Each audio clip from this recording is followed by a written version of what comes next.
care if you push it 40. You can never little bro me. You're on step like Ginobili, from young OG to the OG. From nosebleeds to floor seats, circle stronger than Cuban links. My gold dance, your gold plated. You verse me, now that's a reach. We ready? Who ready? Hey, what's up, everybody? Appreciate y'all for joining. This is the One on One Sports Show, and Coach, it look like it may just be you and me today. You got Mr. Bennett. He doing the marriage thing. I believe he celebrated his anniversary, so congrats out to him. And I'm not sure if Dante will be joining us today or not, but we'll keep the party going. So, what's going on, Coach? What's your how was your day today? Oh man, my day was so man. I done contracted this little cold, man, and last night it grabbed me by the neck and just shook me for a while. But I'm okay. I rested all day. I just got up about 20 minutes ago out of the bed. So No. Rough on him now. No, he needs to know. Okay. He's always crying. Tough love it is. Tough love. Wake up, idiot. yeah, I was crying. That shit happened. So yeah, it's a great day. It's the weather change. I get it like twice a year, a fall and a spring. So I'm used to it. I'll be all right. I've been drinking my orange juice, and my wife made me some tea with lemons and honey, and so I'm good. I'm well taken care of, man. I'm actually on the downside of my cold, whatever I had about a week and a half ago.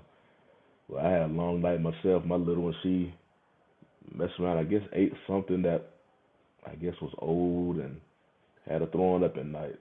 So, oh man, didn't agree with that stomach, huh? Nah, that stomach, cuss not. But she got over that, so she made it, got back healthy enough so she can go back to daycare. Okay. So how young is she? She 5. Oh well, yeah.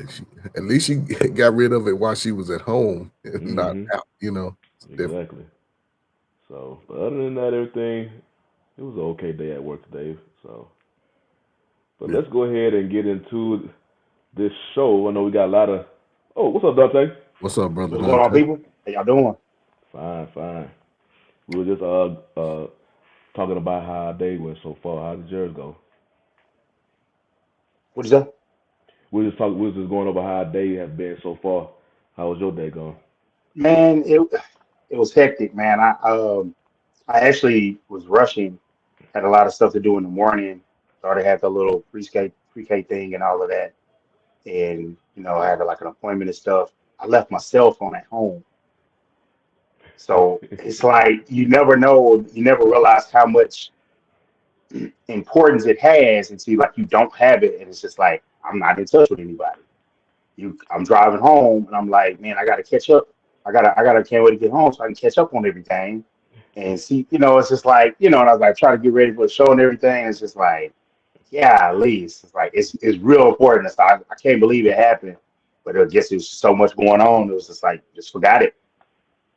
And it was just like I worked too far out to turn around and come back. I did that last week.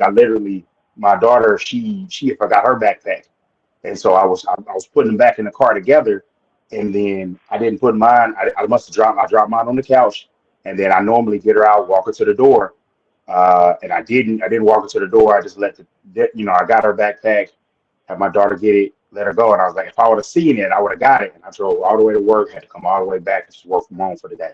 So it's just like routines. Just I guess I'm ready for the holidays to get off a little bit and get back on routine schedule January 1st, January 2nd, and just kind of reset. Yeah. Matter of fact, last night I just put some leave in for multiple days during Christmas, in between Christmas and New Year. So yeah, I had to let them know. Yeah, they'll be looking for me those days. So first thing I want to cover, fellas, was just a recap. What was this week 15? So we only got 3 more weeks left. I want to recap some of the big games. You had the Bills and Lions. That was one game. Then you had the Eagles and Steelers. That was another game. And So what do y'all takeaways from that Bills Lions game? I'll say for the Bills Lions game, I know for me, I know it's like, hey, Josh Allen, he's gonna win the MVP. You know, he beat a good team, and the Lions on the roll. He's been on the roll lately. It can't get out of my head what happened the week before, where it's just like, I know everybody's saying, man, the Lions, we can't take them serious as winning because their defense is bad because they've had so many injuries. But at the same time, can we not say that about the Bills? They took on the Rams, who are a nice team, hitting their stride, but the Rams just, put 40 plus on you. And then now the Lions put 40 plus on you, but you won. You're not going to win like that, as I know Coach Ferg is about to say, hey, man, it's getting cold. Buffalo plays outside. So the other teams that they'll face, Kansas City, even though they beat them, they play outside. Are you going to have that type of high octane offense? No, you're not. You're gonna have to play some good defense.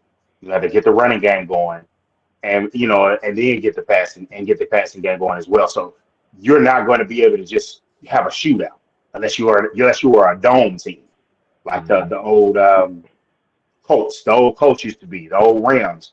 Unless you're in a dome team, then you can play basically the same style you play in the regular season.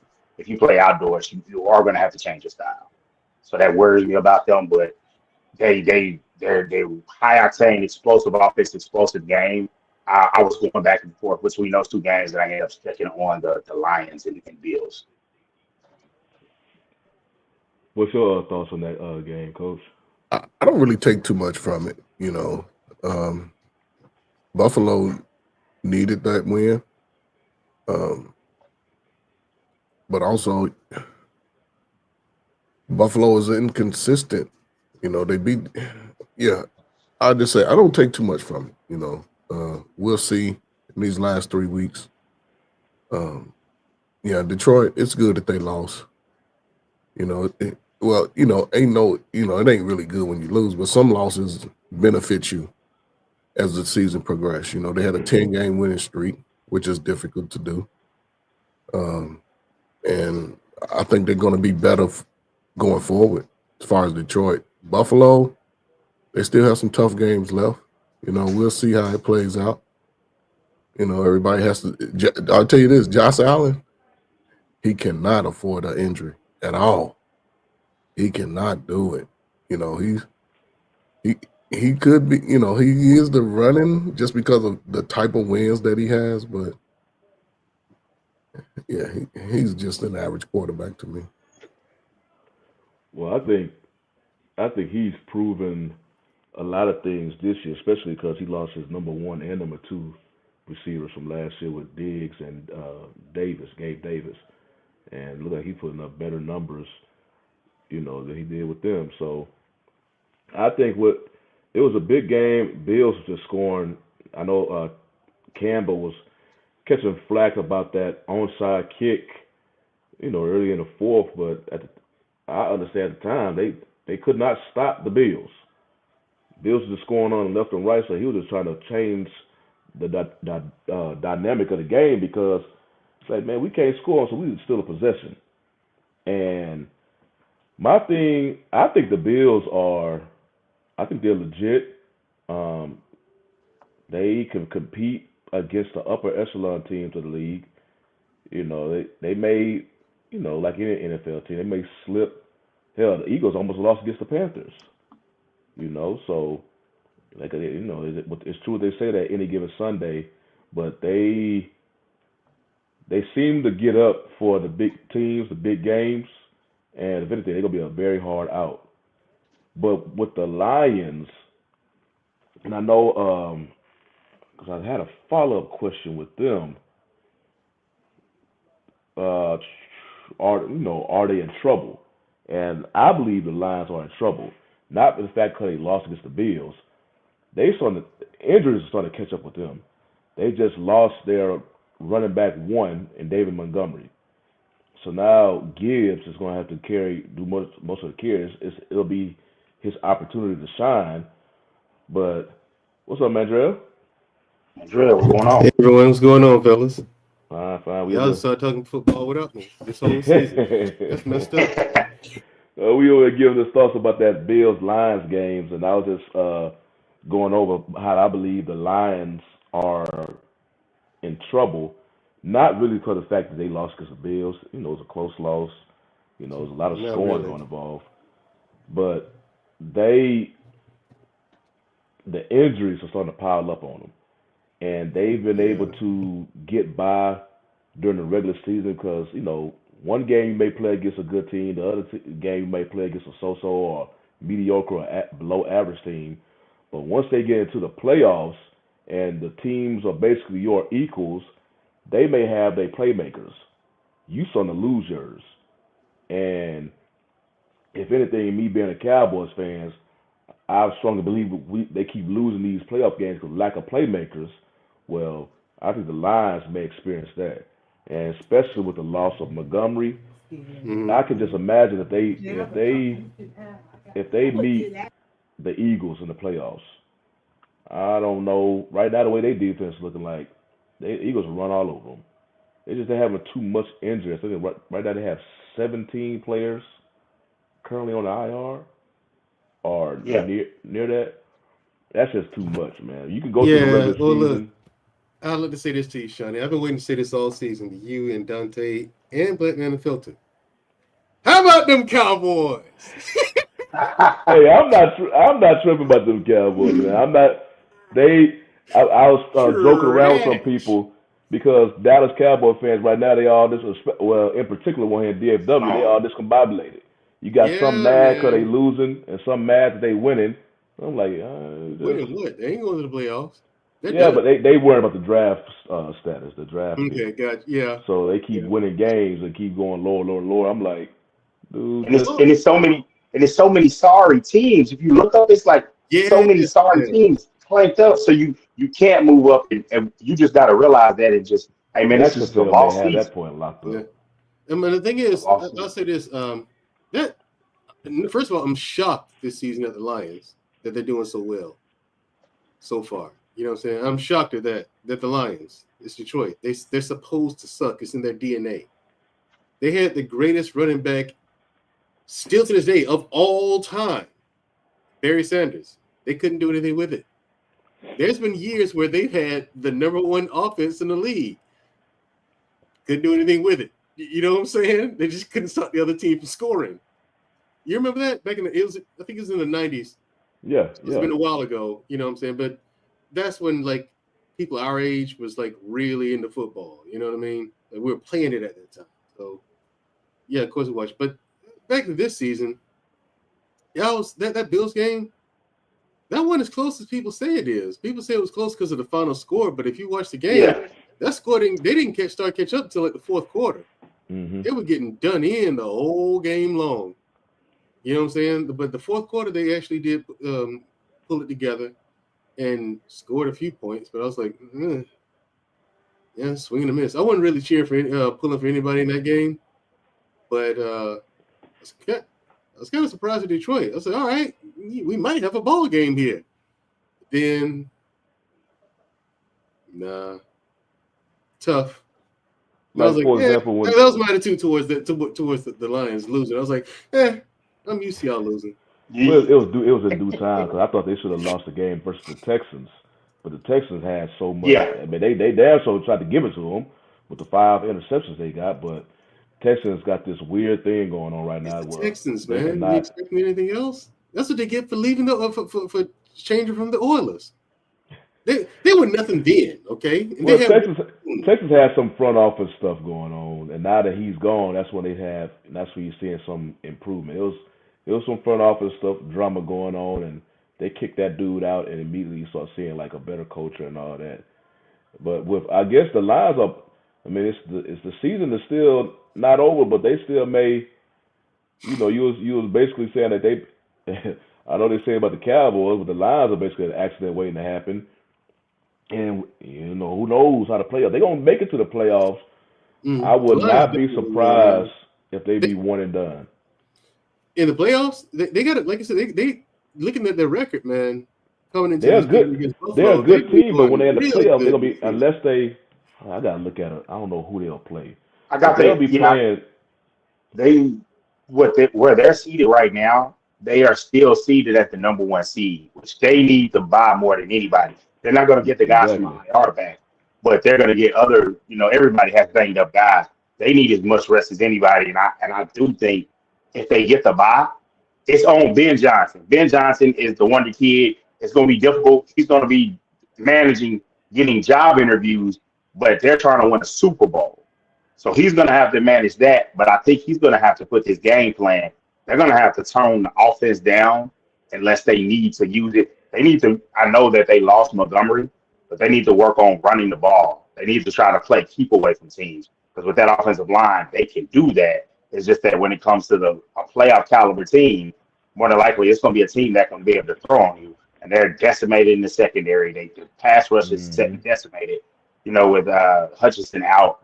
And the interior guys, they're out too. So it's just like they're gonna have to find a way to really scheme it up. We're gonna see what Aaron Glenn got. We're gonna see what Ben Johnson has. I know they both want to be head coaches, but they're gonna have to coach their asses off.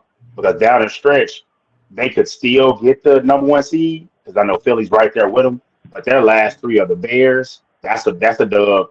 The 49ers, you don't know, because they're still going through some things themselves in a lost season. And then the last game of the season, which you're going to talk about a little bit later, they got the Vikings at home.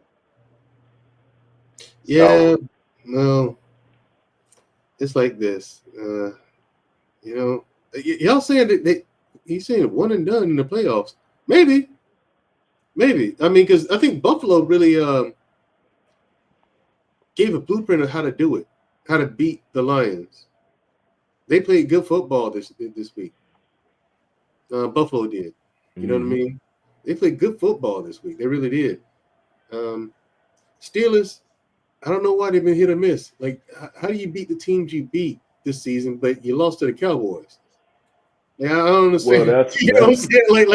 That's one of those things, man. That was a weird Fields was the quarterback. Mandra, this is football. Players just don't lay down. Dallas got players playing for pride at this point. No, they don't. Yes, they are. At that point, the season wasn't dead yet, so they were still fighting for something.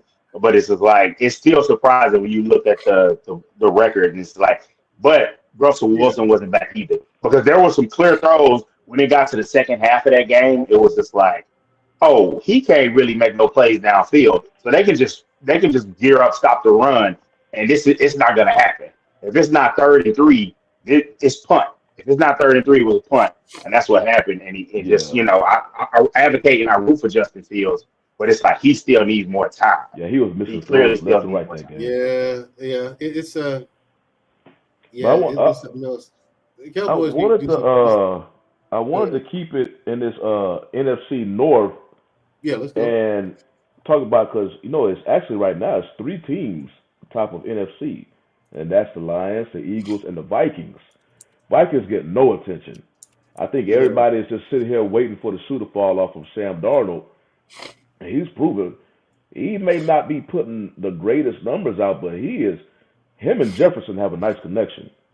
And him and Addison have a good connection. So they doing what they do in silence, I guess. I guess they don't need no attention. They're going to see you on the field and they're going to beat you. And that was why, that's why I was made a comment about, I believe the Lions may be one and done, is because they have all these injuries. And if they do get, because I don't know who they're going to play the first game, but if they do get the first round bye, if they do finish number 1 seed in NFC, then they may get a team, whoever wins the wild card game. So that may be Tampa is probably going to be in it. Versus, I don't know who's the other wild card currently. Was it Green Bay? But once the competition gets higher, they're going to exploit some of them injuries that the Lions had. They just got too much. Right now, like I said, their schedule is able to have them snake through and get wins. But once you start going against these walls, the upper echelon teams in the playoffs, I think they will go. And I think one of them potentially could be the Vikings.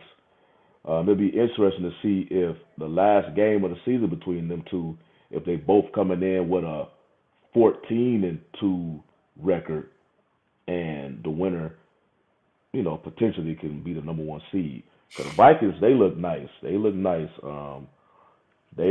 relatively healthy right now. Them and the Eagles. So you got the 2 of the 3 teams. They're about as healthy as you could be at this time of year, and that third team is just decimated with injuries. Probably the worst injury team in the NFL. Pretty much the only thing they waiting on is, and I'm not hoping on them, but injury to their quarterback. They seem like they got injuries everywhere else, and it's like that's what happened to the Cowboys. Injuries are piling up, and there was like the Grim Reaper said, "Okay, Dak, it's your turn now," and that officially just put him down in the hole. Yeah, but it's a shame that the most exciting thing that happened in Texas Stadium this year was that fight between Mike Tyson and Jake Paul. Oh man, that was. Oh hell no!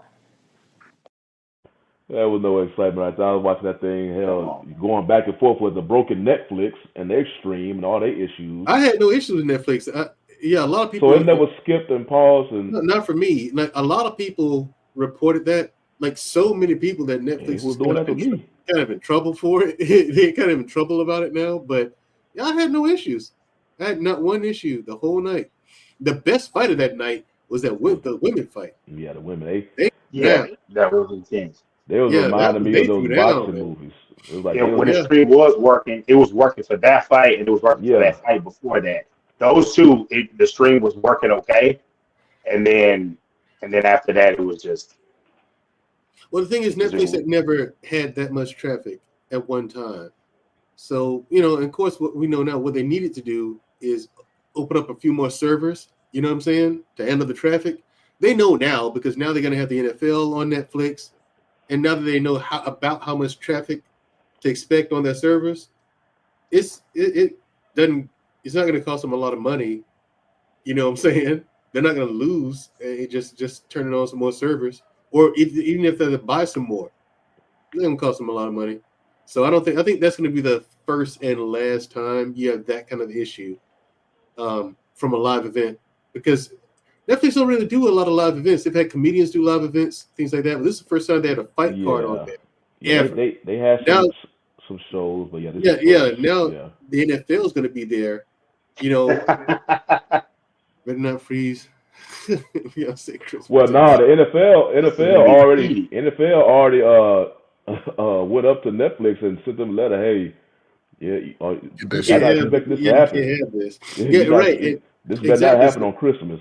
Right, and so they got the NFL coming now, and I think this is a test run. I think they got 2 games coming. It's just straight Christmas. It's just straight Christmas. Yeah, it's 2. I'm saying 2 games on Christmas Day. The one early afternoon, one late afternoon. So basically, this is a test run. So if this runs well, I think the NFL is going to do a lot more Netflix next year. More money in another 3 or 4 years or so. Netflix, if they can fork over the money above these networks, you might put it, but NFL might put it behind a paywall, which I don't see them doing because it's been free for so long. You know what I'm saying? Like, why would you put it behind a paywall? I don't see it. Yeah, I don't see it. I think there was one thing that happened with the cable networks. But it's another, but ESPN is simulcast on ABC. But it's another thing to go behind the paywall. But I will say they are testing everything out because I know that which wrestling show did they get, Shawnee? Did they get Raw? Or they got one of them. Yeah, they got one of the wrestling shows. So they're testing everything out as a guinea pig. And if it goes well with the NFL and it goes well with Raw, when they host that weekly. With those numbers are going to be good because wrestling has rabid fans and consistent fans. They're going to get more and more stuff, and they're going to be. I would say them and Amazon are going to really be out there for the streaming, fighting and making the networks pony up big money, and it's going to be a real bidding war between teams, and that's why players are smart if they're angling their contract to be like, now I'm going to take a shorter deal. I want to see what you're going to do with this guy, do with this new streaming deal. Because as soon as that money comes, that's going to hit the leagues. And I applaud any player that's smart enough to say, well, I'm just going to take the money now and be okay. That's exactly what that was exactly what Dak did on the contract he got before last. Mm-hmm. They knew about these upcoming media deals. Like I say, him and his agent, they probably the greatest. Him and Kirk Cousins' agent, the greatest agents of all time. The way they I've never seen a side note. I've never seen an agent just smack the Cowboys around like this. I mean, Dak knew from the jump when Dak was the third year of his deal. He fired the little agent that brought him up, and he was like, he got with CAA, and there was like Tom Conley. He was like, oh, and that guy is known for not negotiating nice, especially with the Cowboys. Once he did that, I said, okay, he might be a guy from Mississippi and from Hardin, Louisiana, but he ain't no dummy. He ain't no dummy. He went and got with the big boys, and it's paid off for him handsomely. You can say, hey, I wish the performance I love him. I really like him as a player. I wish the performance on the field was better, but his performance in the negotiating, the business, A++. So y'all saying Dak Prescott has to win the Super Bowl for him to not get the flag? He's still one of the top 10 quarterbacks in the league. Yeah, he is. I mean, you're talking to a fan of him, but I can't sit here on this show and not say that, hey man, he had a letdown of a year. From as good as a year he had in the regular season last year, he had probably just as bad as the regular season this year. And there were reasons for that. Obviously, at the end, we know it was an injury. I'm not saying I don't have faith in him, but it's like it's at this point, it's so much stacked up against him. I don't argue Dak anymore. It's just like, if you feel like he's the best thing since sliced bread, okay. If you feel like I don't agree, but I'll say okay, because going into those fights, it's just like I don't have the stamina for it anymore. I have all the stamina and all the smoke on the team. So Dak, Sam Darnold, I don't know any other free agents. Who do you choose as the best free agent? Let's just say Dak was a free agent, Sam Darnold, and I don't know what other quarterbacks that were free agent looking to sign a contract. Who do you choose in that group? That's the first call. Me, I pick Dak Prescott because he has a longer. Yeah. Sam Darnold. That's a wild card.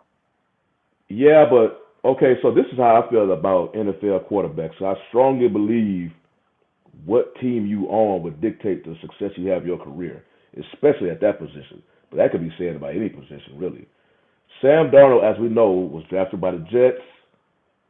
Then he went from the Jets. Then he went to 49ers. And what was the third team? He was only on the third team. Yeah, he was. I forget the third team. Whatever his third team he was on. Was it the Rams? I forgot. Doctor, what's the third team that Sam Darnold? I'm trying to think. I know he was with the. I know he was. Look it up. Might have been with them. He might have been with the Rams as a backup of the 49ers. He was with one of those. Yeah, as a he backup. he was a starter at New York, but then he was a backup everywhere he went. Hell, he's supposed to be a backup this year. Carolina, he was because they had a good start to the season. Boys, and they were, hey man, they're hot. And then when I saw him play, and I was just like, nah, that's the same Sam Darnold. I was like, that's the same guy. Yeah. And he just turnovers, not able to get it done. And I liked him coming out of USC, but Sam Darnold proves the experiment right. We could get on Bill Parcells about a lot of things, but when he said, hey man, quarterback needs to have X amount of starts because you've been able to get a feel for a game, you know how to manage the offense, you know how to call a play, even though if the offenses are different, which now they're mirroring each other, college and pro, you need to have a feel for how to do things. And you've seen quarterbacks that have had that amount of starts from, and they've been able to come in and be successful. And then you've seen some that come in and they don't. There's a method to the formula of some of the scouting for quarterbacks. Now, quarterback scouting is not perfect. No scouting is perfect. But for quarterback, I do believe you can't just take a guy off of one big year and he came in highly rated, he has the physical tools, and you like him. You can't take that and think he's going to be successful. Sam Darnold probably would have been better going to a different organization, but probably playing some more. And you're seeing that now. You get with a quality quarterback coach. Now, the Vikings are in a tight spot. Do you bring him back when you got a rookie quarterback that basically you've been able to sit, which we may need to go back to sitting quarterbacks for a year and kind of, we're getting back to running the football, which I do like that. I'm a big proponent of the passing game, but I do like some form of balance. because obviously you need the running game and you have them both of them, you're deadly. But quarterback sitting, I know everybody, Patrick Mahomes is not the best example, but he was able to sit behind a good veteran quarterback at Alex Smith. You've seen other quarterbacks, once you let them sit, then they come off the bench and they play a little bit better. And Sam Darnold, he's got to cash in right now. Somebody's going to get desperate. I've seen the report that some teams would comfortably pay Sam Darnold $40 million, then take Shedeur Sanders or Cam Ward, which I don't. I think you're crazy. I want to see who that GM is, and their team needs to start a petition to fire. Their fans need to start a petition to fire him, because you know what I mean. Because Sam Darnold is still unknown. But if you have all the right tools, like Minnesota did, it could work out for you, or you could be back in the QB draft lottery the next April. But Dante, you said something very critical when it comes to quarterbacks. And again, man, my non-football players, man, I know it's hard to understand sometimes. You said something very critical. You have to go to the right coach. You've seen it play out time and time. Teams that have a defensive-minded head coach, the quarterback is sort of left to his own demise, whether he's successful or not. He has to figure it out on the fly. So you have to have at least a good offensive coordinator who understands. That's why Patrick Mahomes is so successful. He's allowed to do shit most quarterbacks ain't allowed to do on the field. He's making stuff up as he go on the field, but he understands the offense. The coach is sort of coaching him through that process. When you have a young quarterback, you have to put him in position to be successful. If I have a quarterback and I know he's good on the move, I'm not gonna make him and force him to stay in the pocket. Now he will have to throw some passes out of the pocket, but I'm gonna put him in plays where he can get on the move and use his talents a lot better. I'm not just gonna keep him, say this is the way I'm running and this is what's gonna happen. No. Take a few steps to the left, a few steps to the right, and be who you are, what got you to this point. And you know what I'm saying? Now, would they win the Super Bowl? We know not everybody is winning the Super Bowl. But if you just happen to have a good defense and a good running attack, a balanced attack, that pays big dividends for you to have the success. You ain't gonna get to me more Patrick Mahomes. We can cancel that. But we will get some similar players. And if they get a chance to, because it's gonna see, this week, Michael Penix, he's gonna be starting for the remainder of the year. So we'll see how sitting has prepared him. If he wins these next few games, I can see Kirk Cousins on the move or just being a backup. I got my own opinion about that whole thing, but with Darnold up in Minnesota, that's Kevin O'Connell, and he is proven to be a hell of a quarterbacks coach. And that's why, going back to Saban, I was making with Darnold, because you already been on 3 teams and he was not playing like this. Yeah. It looks like you found somewhere that, because he's going to be a free agent, but it looks like he found somewhere that he could have by far success and what looks like to be potentially sustainable success with, the weapons he have there and the chemistry he's getting with the receivers and the head coach. So that put the Vikings, because he's only 27 years old. I don't know how much money he's going to get on the market, but the Vikings have options. They could okay, we still have a young quarterback who is very cheap right now. He's already coming up. He missed his whole entire season for an injury, so he really couldn't do anything anyway. Let him sit another year. We bring back Darnold another year. Now he truly has a sit-in year. And we'll still have 2 more years on his rookie contract. We could do something with him. We can make a decision then. Or 3. If you yeah. Or if you're really happy with Darnold because he's young, you could trade McCarthy. Looking for potentially trade him for more picks if you're really happy with Darnold. So they have options. Now going back, so y'all brought up Kirk Cousins and Michael Penix up down there. I have no problem with them, because Cousins it looked like he found some type of groove, but then he just fell off. I think he got 9 interceptions and 1 touchdown in the past several games. So he just fell off. They barely won against Oakland yesterday or past weekend. So to me, what Atlanta did with Kirk Cousins reminds me of what the Texans did with Brock Osweiler. But the only thing is, Kirk Cousins had a track record. Kirk Cousins, you knew his only thing was playoffs. But in the regular season, he performed. But his biggest thing was he was coming off a monster injury. And then immediately, when he goes to the Falcons, they give him this big contract. You don't even know how he's going to play coming off this Achilles injury. So you just basically giving him blind, taking blind faith and giving him money. And now you already potentially got to figure out, okay, what we're going to do, we're going to have this dead cap hit and all that. What the Texans did, if you remember, Brock Osweiler was a backup quarterback for the Broncos. Yeah. He was backing up Peyton Manning. And remember that Peyton Manning's last year with the Broncos, that was his worst season probably of his career. Yeah, the balls were not going in it, but even though they still won the Super Bowl because they had an incredible defense. Well, Brock Osweiler at one time was brought in there, and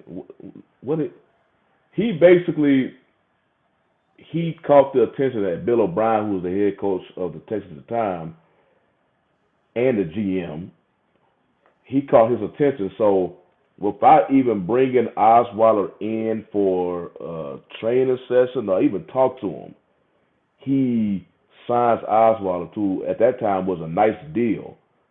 Osweiler was unknown. He was the backup quarterback for his previous team. And then it turned out that dude was horrible for the team. He's terrible. So they traded him. They found some type of weird loophole to trade him to the Browns. Yeah, they traded for the Browns for they did like they do in the NBA where they do salary dumps. Yeah. And that comment there was perfect about Kirk Cousins that you're talking about Brock Osweiler. That is why teams don't let quarterbacks hit the open market, because these rich impulsive owners, these wealthy impulsive dudes, just make decisions and say go for it. And they went for it and got a complete bum. And that's why they don't want guys hitting free agency, because the amount of money.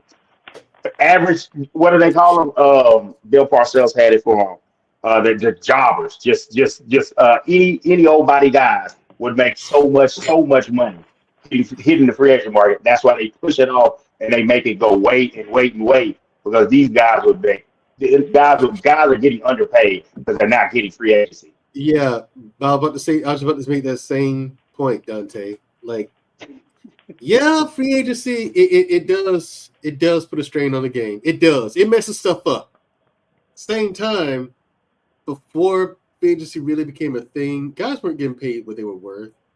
You know what I mean? And they weren't getting opportunities that they should have gotten. Like, look at black quarterbacks, for example. Damn. You know what I'm saying? Let's start with Doug Williams back in the 90s. Washington Redskins. He goes to the Super Bowl, right? Their starting quarterback, the white guy, gets hurt. Doug Williams comes in. Shawnee, you remember this, right? I know Coach Ferg does. He goes in there and breaks so many Super Bowl records. It's not even funny. Yeah. Like, he killed the whole, a masterclass on how to quarterback. Period. Genius performance. And broke like tons of records, right? Regular season comes. Oh, we're not going to start Doug Williams. Wait, why not? Did you see what he just did? Made no sense. You had that. All the fans were like, you had that sitting on the bench this whole time? And you wasting time with the white dude? Like, even white fans were outraged. You know what I'm saying? But anyway, they put him in the game. And he starts, right? Killing it. Yeah, we're going to trade him. Why? He's winning. What are you doing? So, and they traded him before he had a chance to renegotiate his contract, because that was coming.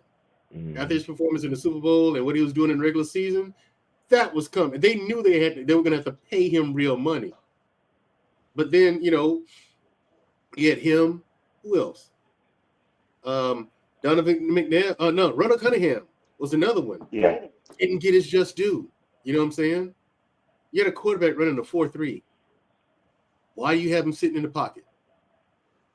In other words, why are you forcing him to sit in the pocket? You know what I'm saying? They were forcing, like, they were fining him, like penalizing him, like with fines, if he like started running as a quarterback. You got a quarterback with an arm like that, but then your offensive line sucks. He has to survive and make a play. And they tried the same thing with Donovan McNabb later on, you know what I mean? Where they're trying to take the quarterback out of his game. But it only happened when it came to black quarterbacks. You know what I'm saying? We're mobile. They never scrutinized Steve Young. Well, right. Fast You know what I'm saying? forward that, man, Dre, to today's NFL era. When Coach brought up the team the team you go to matters. Yeah, it does. That is 100% accurate with Lamar Jackson. Because you remember what the narrative that was coming out, even he started joking about it, not bad for a running back. That was his narrative coming out of Louisville when he got drafted. Well, when Baltimore drafted him, remember he got drafted the 32nd pick of the first round. They say they made it clear to Lamar. Cause Lamar, was he a two-time Heisman or just he won one? I just he won came one. close to winning the second one up there at Louisville. They basically say, be the guy that you was in college. Don't worry about staying in the pocket, because we know how elite. I am talking about. Everybody talking about Vic. Lamar is better with running. How elite of a runner that you are. If there's an avenue that gives you a chance to run, damn it, you take it and throw the ball, whatever. They let him be him. And you remember all the narrative that was coming about Lamar, about potentially changing positions because of his incredible athletic ability. But he said, no, I'm a quarterback. I am a quarterback. And even if he would have got drafted to another team and they let him be quarterback, I'm pretty sure they would have put him in a box. Because at this time, it was strong how they want you to stay in the pocket. When he got drafted, was that 2016, 2018? Even at that time, they want quarterbacks to stay in the pocket. Yeah. And look at Warren Moon. Man, but Warren Moon, he wasn't nowhere as like mobile. But how they treated him, he had to go play. He had to go play in Canada. Right? He had some different. If you saw him when he was in the CFL, Canadian Football League, he was extremely mobile. It's just when he got that when he came back and he broke all the CFL records too. Yep. But then the NFL wanted him. He goes to Houston, and look at how little they thought of him. He won like 5 championships in Canada, right? Houston Oilers get him. They want to change him to a wide receiver, but he's broken like all the Canadian football records as a quarterback. You would have changed that to a wide receiver, and so again, he's another guy who got pigeonholed and was forced into staying in the pocket and taking those hits. You know, he wasn't allowed to be who he was. So that's why now, Shawnee, like yourself and many other people, we don't see him as a mobile quarterback because he was literally not allowed to do it. Yeah. Donovan, if you remember Donovan McNabb, when he first came on the scene, they were trying to do the same thing to him, even though he was making plays with runs. You know what I'm saying? The O-line would collapse. He'd get out of the way, see somebody open, throw. O-line would collapse again. He see a way. Okay, no one to throw to. Let me run. You know what I'm saying? And make a play that way. It's just a lot of our black quarterbacks were not allowed to be the athletes that they actually were. You know what I mean? But look at Steve Young. Yeah, they let him run all over the field. And I'll just say this real quick to piggyback off your point, Madrid. Like you was just mentioning the many black quarterbacks or how they basically force them in the box and not want to use their natural athleticism and this stereotype they had of the black quarterback in the past. Basically, you know, however you played quarterback, wherever you came from, was not good enough to play quarterback in the NFL. You got to play the way we so-called designed or want to play.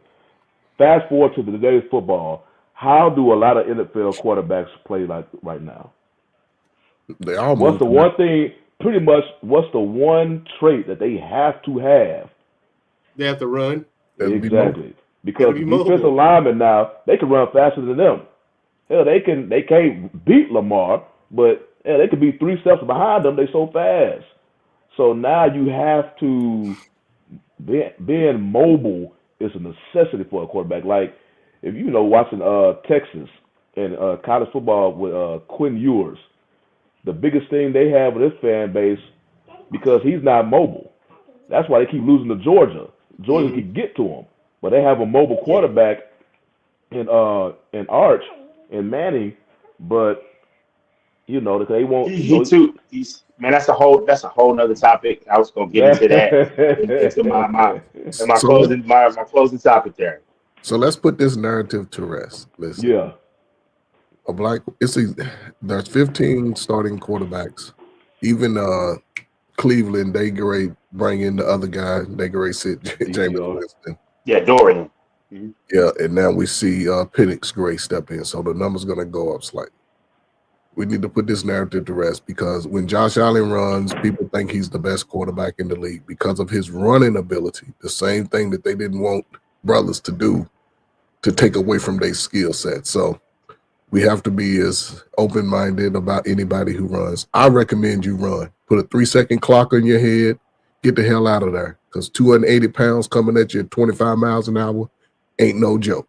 And if you want to see what it feels like, take your ass outside with your slow kids, put on some equipment, and run their ass over, and you'll see exactly how it's going to turn out. So, you know, I salute any brother, man, that can run the ball. I always promote a quarterback. When I coach, hey, get out of the pocket, man. Put a clock in your head. Take off running. I'd rather see you run, slide. I'll take 3 yards and play. But, you know, it just goes to show how, you know, things are changing for the better. I think more quarterbacks are going to get an opportunity. But we'll see, man. We'll see, man. Shit. You know what? Go ahead, Dante. Go ahead. No, I was gonna say I was gonna pivot to your next topic on that one. Speaking of run, because I got something for this one about running. When it comes to running quarterbacks, that kind of ties into the next topic. Yeah, go ahead. Well, of course, and if you ever seen him run now, it looks bad. Man, Dak does not have the same running ability with all of the lower body injuries, and it's just like. It's going to be interesting to see what happens next year. He's been more of a pocket guy. And, you know, I think once he heals up, he'll still be able to get out of the pocket. It looks ugly. And he's going to have to work his body when he's working in camp and, well, not before camp, so to be able to be a little bit more mobile, a little bit more nimble as much as he can. But I know you want to talk about the Cowboys and it's like, hey, are they playing with, are they fool's gold? And the answer is yeah, because it's a weird situation because you faced a lot of the tough teams early and you faced some tough teams late. You wasn't this bad of a team. You probably were a team that's probably 8-9, but you lost your quarterback. You played terrible against good competition. You didn't have, you had tough injury breaks. So now some people thought, oh, you should have been 7-7. It's like, nah. I mean, I still think the Bengals were going to win that game because their offense was so good. But the Cowboys are hurting themselves in the pick department. We talked about that earlier, but I will say, man, Jarrell came in, saying, how about them Cowboys? A lot of the Cowboys fans feel like me, where it's just like, when you saw Baltimore do what they did, and then you see the Saints who are terrible. The terrible Saints came in and kicked your butt. Just terrible.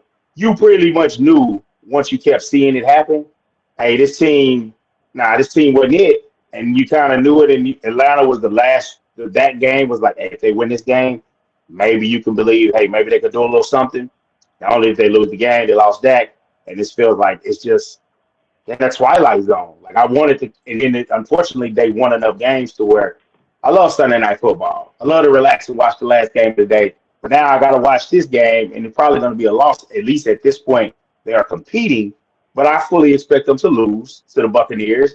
And it's just like the NFL just couldn't stay away from the Ravens dart. They had to keep them on Monday Night Football. But I will say this, the point of where it is now, you can at least you're watching for development as a fan. I'm watching the left tackle to see what is good. What's going on, Poppy? It's been a minute. Don't come up here with them bad takes, man. but yeah, it's the Giants. The guy in that left tackle who's been in and out, you can look at the young centers and the young guard that's been playing and, seeing that they getting better. It was a shame you were watching Demarion Overshown. Now he's out for basically until 2026. Yeah, I feel that for that young man. That's Trayvon Diggs, you got another one. He's looking at an 8-month injury recovery. So it's still gloom there. And you saw last week a miscommunication. and the Panthers, boom, 80-yard bomb, and it's just like the Cowboys need wherever they pick, they need to trade back because this team needs more talent and they need to invest in free agency. But it's just right now, all you can do is look for development from the team because the true blue Kool-Aid drinkers, diehard guys, unrealistic guys, they make it hard for fans like me and Sean because it's like we know what it is. I'm looking at the college football playoff. I'm looking like, man, who are the Cowboys going to go look at for the Senior Bowl? That's when the real draft process starts. The Senior Bowl, East-West Shrine game. Because that's what the Cowboys need to be focused on. Because it's even if they make the playoffs, why you want to see them make the playoffs and get smacked? Like, I don't want to see that. I don't want to see that at all. You don't want to see the sad sack Saints come back? The Saints? Yeah, the sad sack Saints. I had to step away for a minute. Last time he was talking about the Saints. The Aints. Oh, man. They I remember all that.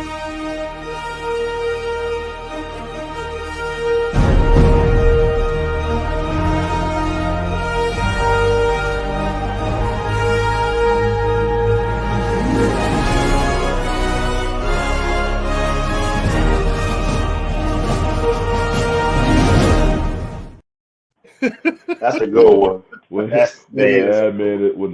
admin is a Saints fan. Hey man, look, I remember all of that. Man, I remember fans used to come to Saints games wearing those brown paper bags. Tradition. With Aints. That shit lame as fuck.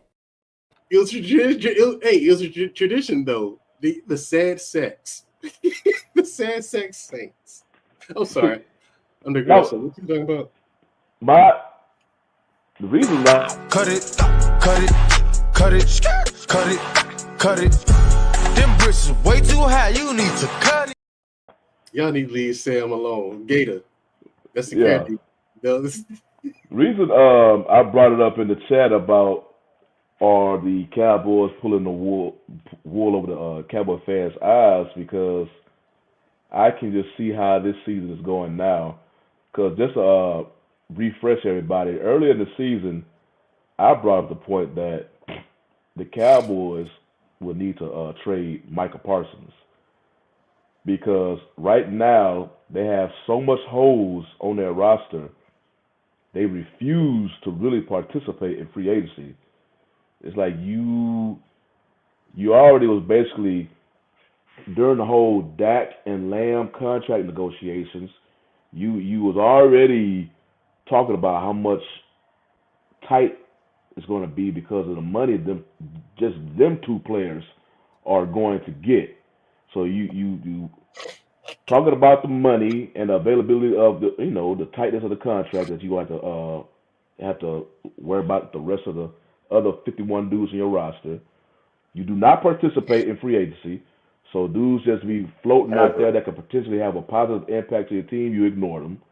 You put all your stock in draft picks like you hit on every single one. And except for fourth rounders. Yeah, you don't, and we still have holes all over you, letting players leave off the squad. So I'm like, before Dak and Lamb got re-signed, I was in a mindset of trade all three of them. You have to rip the Band-Aid off because you put yourself in a position how you go through the off season. If you get free agents that can fill holes on your squad, then okay, keep them. But since you don't do that, you just basically kicking the can down the road. So when they had all these injuries, and Micah included, they just looked terrible. They looked terrible before the injuries, but they even look even worse after. Then Micah came back in mid-November. With this I know, you look at the teams that they played, but they even beat a good Washington team at the time. But the teams that they are playing, their defense has been playing very well since Micah returned. They played like a complete 180, and they've been playing very well. And you see this emergence of the run game with Rico Dotto. So I could see the wheels spinning in Jerry's head right now. Because to me, I'm like, okay, yeah, they playing hard for Coach McCarthy.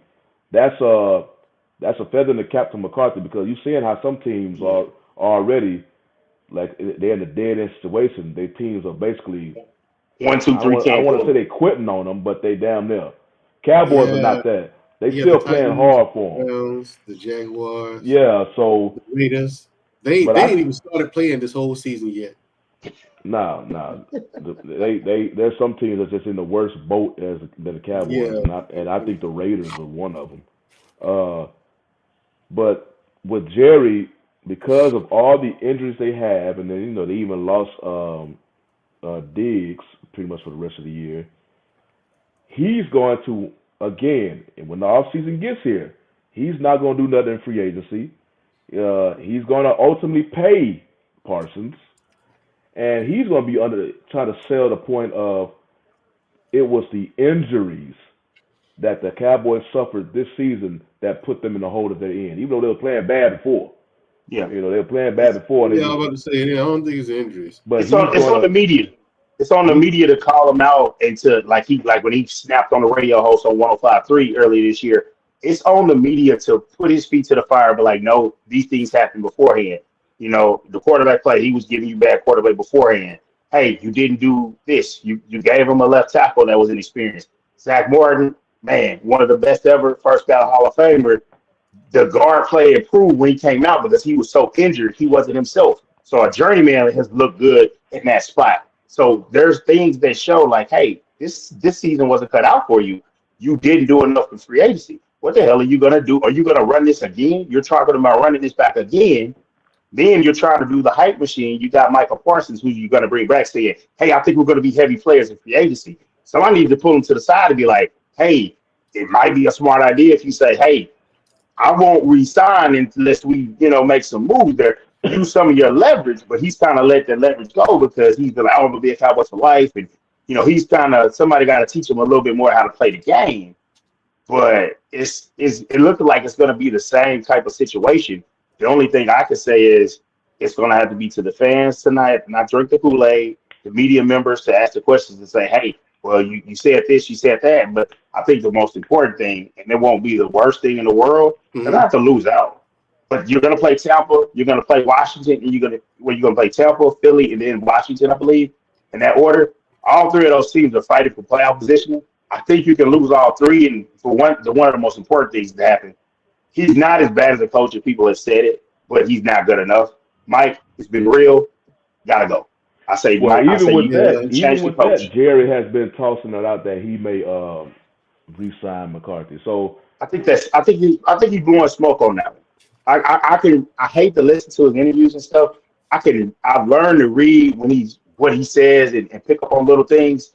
He BSing with that. Now, if they were to win all three of the games and be like, oh, well, we just ran out of time, he might seriously consider it. But if they lose these three, it's going to be like, look, man, he out. I think he out. Yeah. The only problem is who's going to replace him.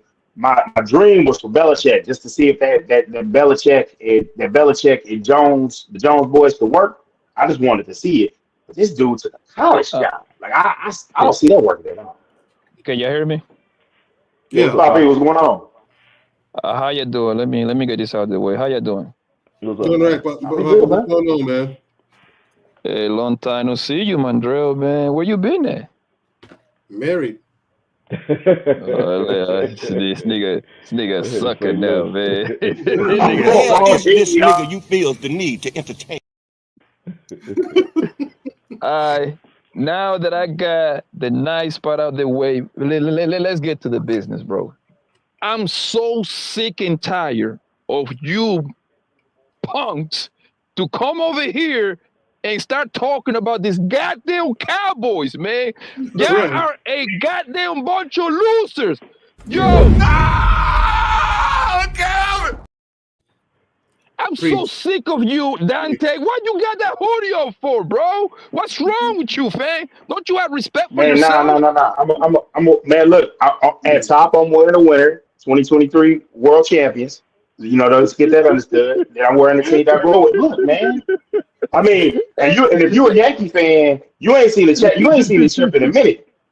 Poppy. Hey, so we're gonna go into that. Dante, That's such a loser take right there, bro. You actually had the winner's hat with a loser hoodie, bro. You thought you were Probably you like come I in here thought with a you lot were of slick. steam about them Let, Cowboys. What is your Man, job he coming doing? here with let me all the throw them smoke. off. He coming with all the Let me smoke. throw no, Johnny, man. I'm sorry, man. Forget you too, though. I don't wanna cuss like that, man. Forget you, all right?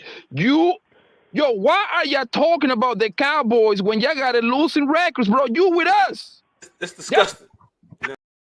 No, Y'all I don't belong. brought up the Y'all don't Cowboys belong. because I'm thinking the wool over the eyes.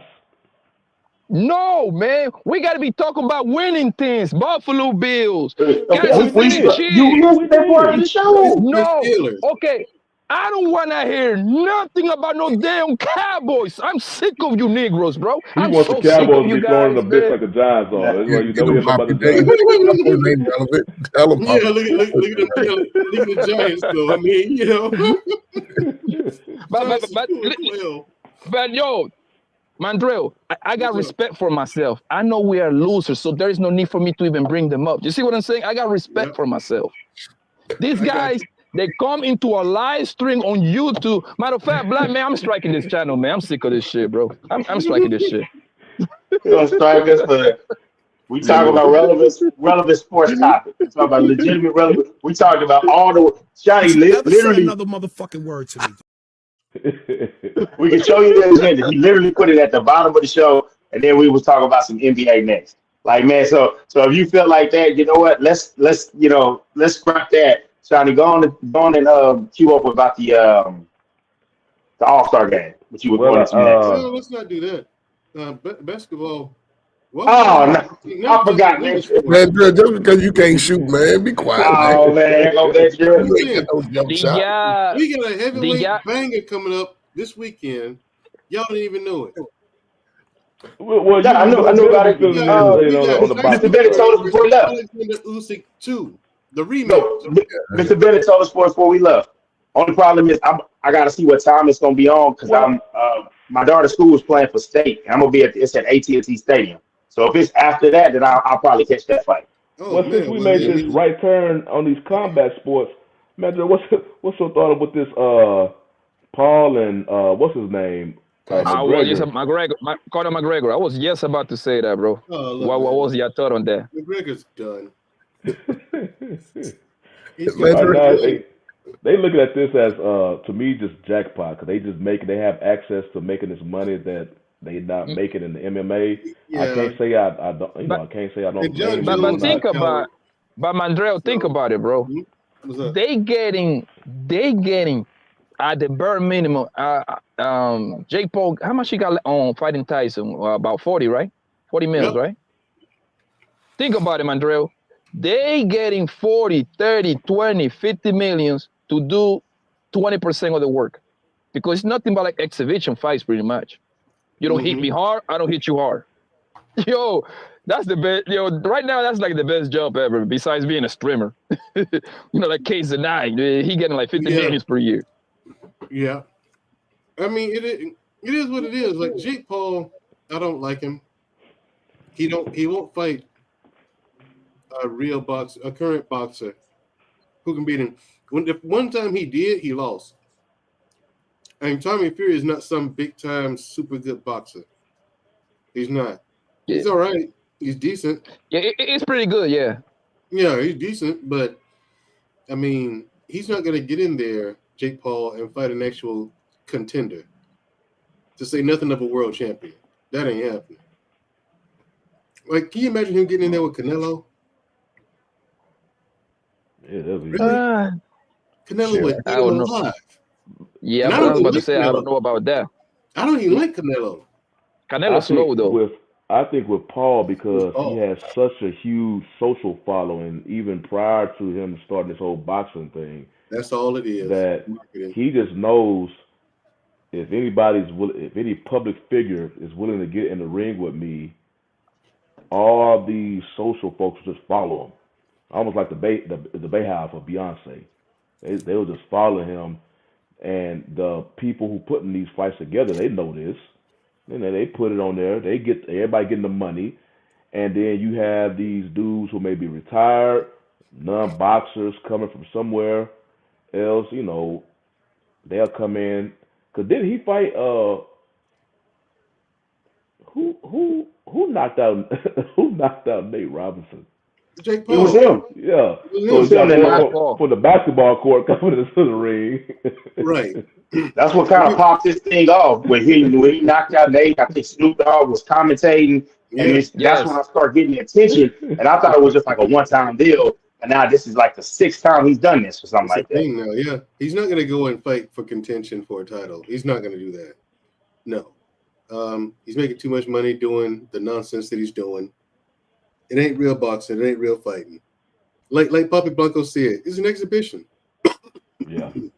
And wait until those oil people get into business. Those people from the Already Middle are. They East. already They're talking already to him. there. Yeah, the Sheik already talking to him. Forget about it, because the Sheik, they're the ones hosting all the actual title fights now. Yeah. You know what I'm saying? And they're making her money hand over fist over there in Saudi Arabia. Yeah. My dream is for one of them to put up enough money in front of the. So they're doing a terrible job as ownership right now. But I don't know if American sports is ready for them to jump in the bed with them like that yet. No, I don't think they are. I'll tell you what, them Sheiks putting so much money behind it because the last big card they had like a kind of a halftime show. Like They before had the main event. they had the guy Busta from Rhymes- England. No, They Busta had Rhymes was there. Missy Elliott was there. Like it was a whole and they did a whole concert. Like that card was long because it needed a whole concert, man. Hey man, the Arabs, they throwing out money. Speaking of A-Rab money. Yeah. Yeah, they get Oh, yeah. A-Rad, exactly. Yeah, And their Busta- money's and different. Busta recorded that song too while he was over there. You saw it, Shani? I didn't see it. I didn't even know they was doing concerts like that in the middle of fights. They usually don't. But these Arabs, they coming up with these ideas, man, to make it actually entertaining. They're bringing more entertaining. They bring Yes. entertainment into the fight game. So they're kind of changing things up. You know, you got these What? old guys like Bob Arum. Fuck you, by the way, Bob Arum. And y'all already know how I feel about Arum. Y'all know. I can't stand Arum, and I never will. Anyway, yeah, who's gonna pay for it? I could get you. And that's the problem, Andrell. That is the problem, that boxing is in the toilet because the goddamn promoters are in the way. And the people don't get to see. The people don't. First of all, they're not developing the talent like they're supposed to, right? Because, bro, I'm gonna be honest with you. I don't watch boxing like that no more, bro. Like, and that's my first love right there. You got these old promoter bastards that are on the way. They don't give the people the fights that they want. They need to learn from the guy from the UFC, Dana White. Dana White, people want to see Bon Jones versus whoever is number 2. He giving it to you, pound right there on the spot. He ain't gonna wait. He's gonna give it to you in less than 6 months, right there. And that's what this Sheik is doing, Bobby. This Sheik. Exactly. Yeah. That's what you got. That's what you got. Alexander Usyk versus Anthony Joshua twice. Now you got Alexander Usyk versus Tyson Fury. This is the rematch. He's putting on. Do you know, Manuel, do you know how much money? Do you know how much money? Do you know how much money Anthony Joshua got, bro, to get his ass big like 2-3 months ago? 30 mils, bro. 30 mil. 30 big ones, bro. He got beat. He would never got done that over here in Las Vegas. I'll tell you, Never. Coach, Ferg, Trey, y'all didn't see that fight? I did. How y'all not watching boxing? I know y'all fights me and Mr. Benedict are talking about. How y'all not watching boxing? Y'all be selling on some good fights. You know why, Mandrell? Because Johnny and Dante, they be watching the Cowboys practice games. I knew it. You know what I mean? Scrimmage games. Scrimmage games. Yo, I wouldn't be surprised. I wouldn't be surprised to go see their practice in person. Yeah, y'all go see the practice? Nah, I don't be doing that. You got the practice now. Y'all, but the point is, y'all have missed out on some stellar fights, like real fights. Like y'all didn't see the Terrence Crawford versus Errol Spence. God. Oh yeah, that was a good one. I thought I was sorry. Me and Shani was watching now. Yeah. Okay. Y'all watch that one good. Went to some spot for the Dave and Buster's to watch that. Yeah, it was at Dave & Buster's. Another really good one, Deontay Wilder versus Tyson Fury 3. Going. I think I was at Dave & Buster's watching that one too. YouTube, man. That was Mandrell. Don't even remind me that, bro. I lost money. I lost money. I did too. Hey, I lost money. Hey, Mandrell, listen. Yo, I was betting with my heart, not with my head. Yeah, but I see, knew that's the thing that's tough with me with boxing. You know, I know the flaws of Wilder, but I still enjoy watching him. I'll pay to watch him. When I paid for 2 and I saw how it went during Black History Month, I was like, God, it hurt me so bad. I was like 3. I was tempted to buy it. I didn't buy it, but then I was from the boxing people I follow. They was like, this is the fight that you wanted to see. And Mandrell confirmed. He was like, yeah, that's the fight that you wanted to see. And it was just like, damn. Whenever I buy a fight, it ain't nothing. When I get a fight, so my plan now is to go to the places where they already have the fight on. I'm gonna pay for some food, pay for some drinks, and it's a win-win. That's where I'm at now. Listen to me, Dante, bro. I knew that the white boy is better than Wilder in any level, right? So this is how I lost $500, right? I bet my friend $500, bro.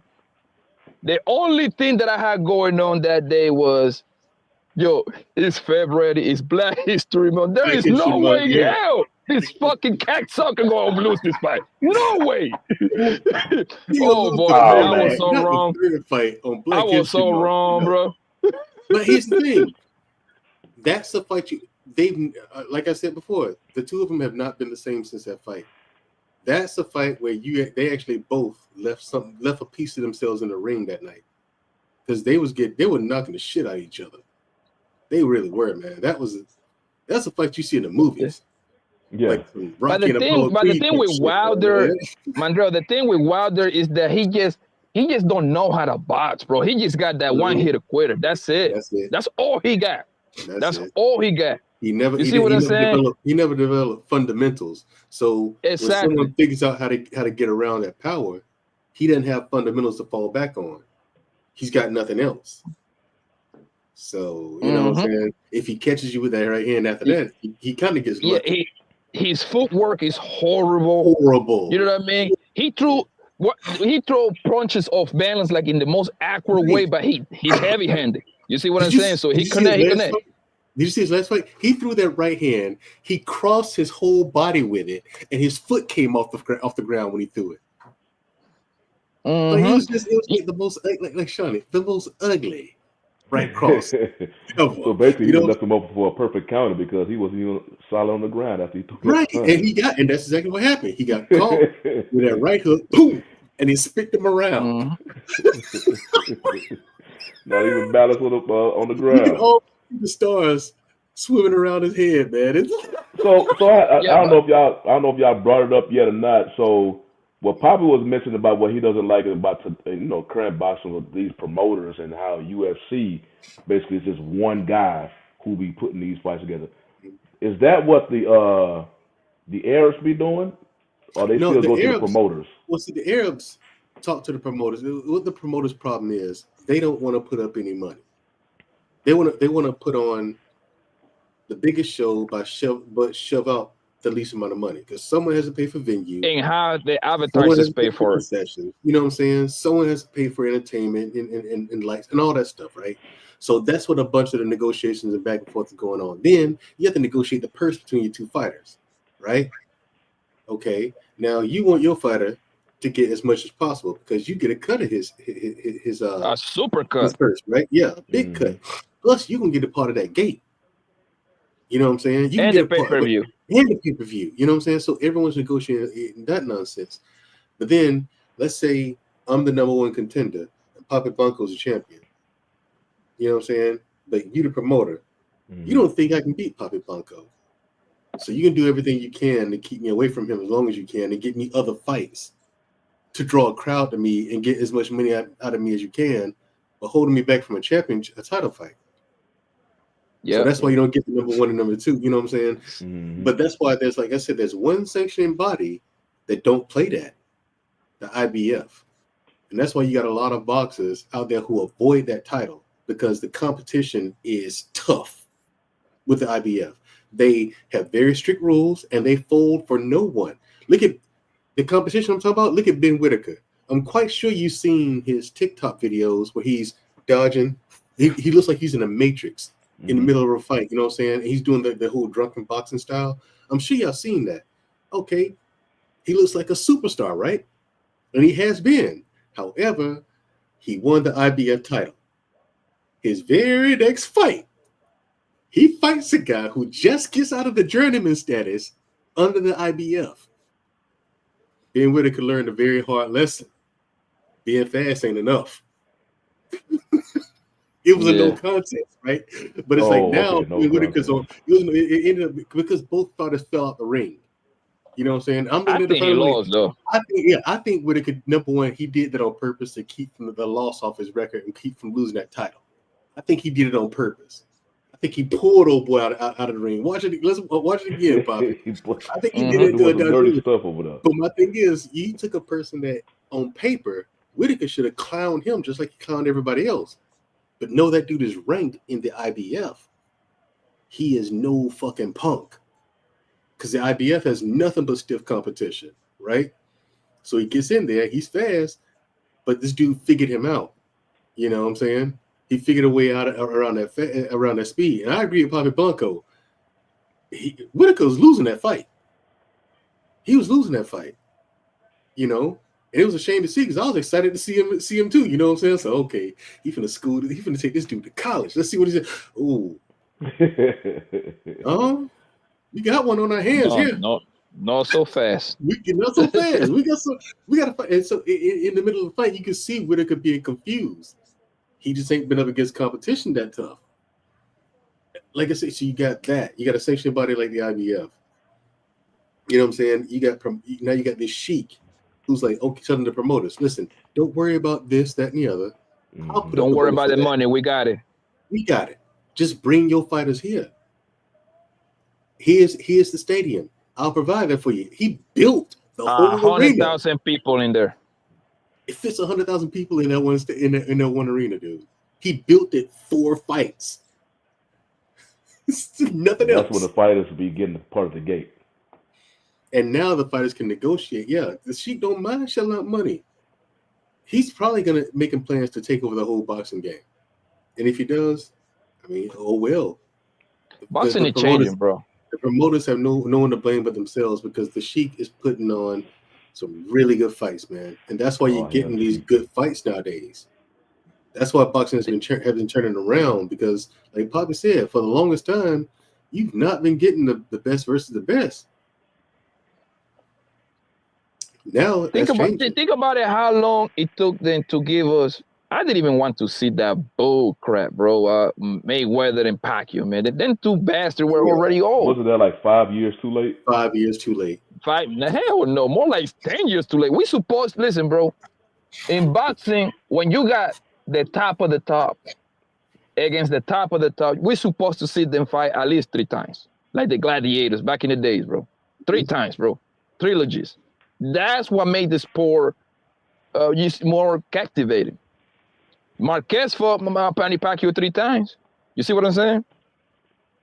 So they waited too long, and then Mayweather he created a whole lot of excuses too because like Mayweather kind of like an entity on his own. He kind of like picked his fighter.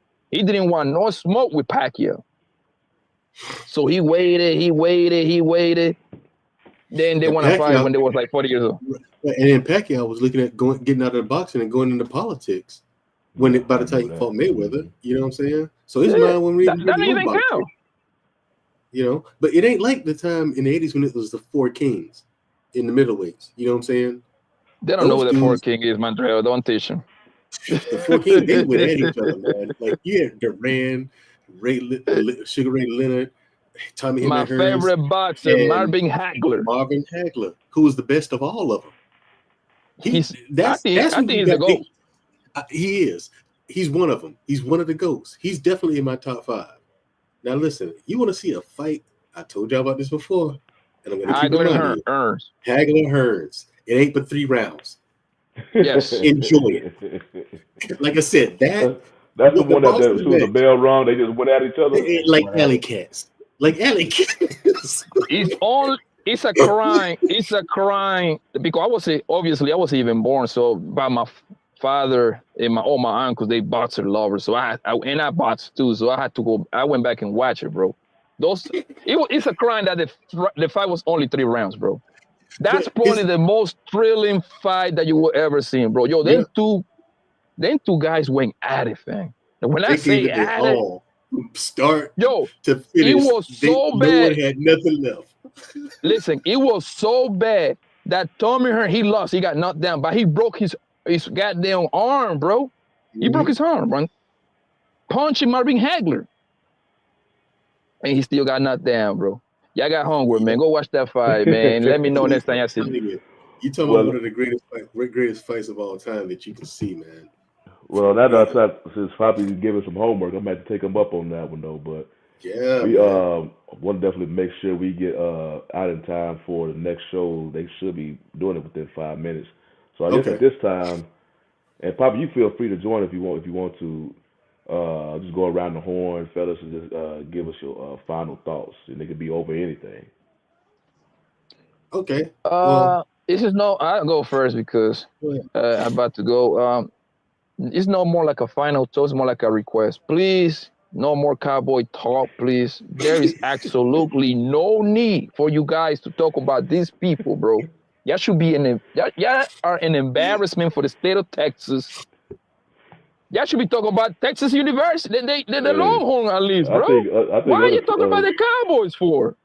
Matter of fact, that's my final thoughts. No, listen, the Cowboys should be in the college playoff football type of thing. Maybe they got a shot over there to winning something, okay? And I'm out, man. I'm sick of you guys, man. Y'all have a good night. All right, bro. I appreciate it, man. What's your Well, Medra, you was about to say something. You can go. I'll let you go first. Oh yeah, I was gonna remind y'all of the, like I said, title fight, heavyweight. Okay, Tyson Fury versus Alexander Usyk, Part 2. That's Saturday. If you I know it's Christmas time, but if you got the money, go ahead and order the fight. Sit down Saturday night or Saturday afternoon, watch the fight. You know what I'm saying? Because boxing is back. It is in a lot of ways. Like I said, the Sheik, he's putting on, like, getting people in there, putting on actual full-blown concerts. That was the first time. Like, fireworks and the whole nine, the laser lights, all, like, for real. You know what I'm saying? It was wild to see. But yeah, check that out. And the Cowboys, y'all suck. You do. And it fills my heart with joy to see the Patriots in such disarray. I've always hated the Patriots. The Patriots were champions when I was in the Army. And I love my country, but I hated the Patriots. Okay? What else? What else? Love from everybody. Yeah, the Texans. All of y'all, I mean, I think every team from Texas sucks, including the Texans, which is the only one that has a winning record. You know what I'm saying? And shout out to my my Steelers. Yes. The next champions, okay? Super Bowl champion. We're going to beat the Chiefs, okay? We're going to beat them. We're going to win. Then when we go into the playoffs, we're going to knock them out there too. I just want to know who playing receiver. Because Pickens got to get healthy, and it got to be somebody besides him. Everybody else leaves a lot to be desired. Our bitch is loaded. We're quiet about it, okay? This sounds like wishful thinking, but it is. But still, we gonna be all right. You stop with bad juju, Dante. Come on, man. Nah, I'm just saying. Sucks. Don't mean you gotta wish all that on us. Nah, I watched that game. It's no. I wanted y'all to win Sunday. I hate to see Philly win. Yeah, if I'm down, I want my rivals to be down. So I see that, but I was disappointed too. I was like, I lost to the Eagles. Eagles doing all right though. Still. Anyway, y'all have a good. Thanks for having me, fellas. I appreciate you filling in, man. I'll try to make it next week. Oh no, I don't think we're doing one next week. Next week's Christmas. Yeah, next yeah. Pretty Christmas. much. We I'm probably out of be there off next next week. week. Yeah. Yeah, we gonna be here next week. All right, well, next show we'll come back and I'll give you the lowdown. If you haven't seen the highlights of the fight, you gotta squeeze in some time for that. I love football too. It is American sport. It's God's sport. Football. Told you football season. I'll show up now. I ain't give you trip. I'll check it out. I got you. Yeah. But I'll talk about that. But anyway, thanks for having me, fellas. Good to see y'all again. Trey, always a pleasure. All right, later. Appreciate you. All right, man. What's your final thoughts on Dante? Man, I know we got to get out of here, but like he said, the college football playoff Poppy was too. He spoke too soon. Definitely speaking about the University of Texas. We got that dilemma going on where obviously Quinn Ewers. Not only is you feel that Arch could be better, he's more mobile, but Quinn has the propensity to get hurt. He's hurt again. He's had some time to rest. I'm still worried about how it's going to look. I think now is the time. It doesn't matter that it's Quinn's last home game. You got to pull the trigger if he's not looking right, because we're breakdown going against him on the other side is Cade Covenant, a mobile quarterback, couldn't hurt the Texans, which is I say the best defense in the nation. Had an All-American, was a Thorpe winner, and Jahdae Barron, but he beat him. He beat Quinn Ewers in high school for a state championship. You can't let him come into Austin, where he's from, and win a playoff game. Texas has a better team. I just hope Quinn can play well enough. The running game is good enough so that they can get that victory. The other games got going on, you got SMU and Penn State, you got Notre Dame and Indiana. So you got some good matchups there, and it's going to be interesting to see. But I think it's really going to get cooking once we get to that next round, once we get to that quarterfinal. Mm-hmm. I got Texas winning, I got Penn State winning, I got Notre Dame winning on that one. So, and I'm gonna put the upset. I'm gonna pick Tennessee versus Ohio State. Oh damn! I'm gonna go with an upset. What you got, Coach? I mean, great show, man. Interesting. Hey, we get down to the final few weeks of football. Don't be surprised if you see some teams not be in the position that they are now at the end of the season. Just to clear it up with Mandrell, baseball is America's sports. That's why you can get a 15-year, $785 million contract. But this, sports is a great equalizer for anybody, who's interested in getting a little mobile, losing a little weight. So, man, let's get our kids active out here, man, so they can be healthier than we are. And, buckle down, because, again, football changes in the winter, and we see that. So hopefully if your team is winning, that they continue to win. They don't have major injuries going into the final weeks, because that will make a big difference going into the playoffs. But other than that, man, I'm excited for college football, man. So let's see who's going to win it. So we're looking. Salute to Travis Hunter, too, man. Salute to him. Salute to Travis Hunter. Despite everything, he won the Heisman, man. So salute to a brother winning the Heisman, man. And, well, I had my final thoughts were going to be on my Astros, but Coach just brought up a hell of a point. I'm just going to piggyback off of that. This whole thing going on with Travis Hunter and his fiance, I have no idea how it's getting the steam that it's been getting, all because of a camera shot that was taken after one of their games in Colorado. And people basically just started putting words in the mouth about what she was looking like she was annoyed about and all that. And it's been, relentless since then, because even before all that, it was already known that them two was living in a mansion from Hunter's NIL money. It was already known, but nobody talked about it. They left him alone. They didn't really talk about it. Only thing you heard about Travis Hunter was about his play on the field.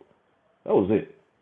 And ever since that one game, people started speculating, what she was upset about, because they saw the interaction that the camera just happened to find him, because it was following Hunter all over the place. And then after that, somebody dug up an old interview of him and his fiance about, she didn't know at the time they first met, he was not her type or whatnot, and then things changed. So it just starts snowballing from there. And I'm like, I'm just very like, man, leave the young couple alone. This young couple, they haven't did anything wrong, but they under the scrutiny of social media and even some celebrities on social media, and it's just like now you putting, you know, I think because Travis Hunter he did a show on the Pivot at the time, he was saying like normally he just trolls, you know, he just trolls when people talk about it, but now it's coming at such a rate now. You got even Travis Hunter getting on social media telling boys, hey man, just leave us alone. You know, we don't deserve all this. So my whole thing is that, just leave that young couple alone, man. They didn't do nothing wrong to anybody for social media just to come at make them a talk like that. So can y'all hear me? Yeah. What's up, Black Man? So I think the thing where Went South was, because we did a show on it last night. I think what Went South was is when she was there to support him for the Heisman, and Deion literally had to push her in the back to stand up to clap for the damn man. That's then before that, he was at a signing autographs, helmets, gloves, and she was sitting on the couch, and somebody picked her up on camera saying, "What you want me to do? Sit here all day while you sit up here signing autographs?" So people catching her have an attitude, catching her being mean to him, and they posted it. People like, damn, she got a bad attitude. So I think it started with the game when she didn't kiss him or whatever, but then it went from there to it went from there to her. They went back and found videos of her saying she wasn't his type. I mean, you know, that he wasn't my type. I didn't like guys like him.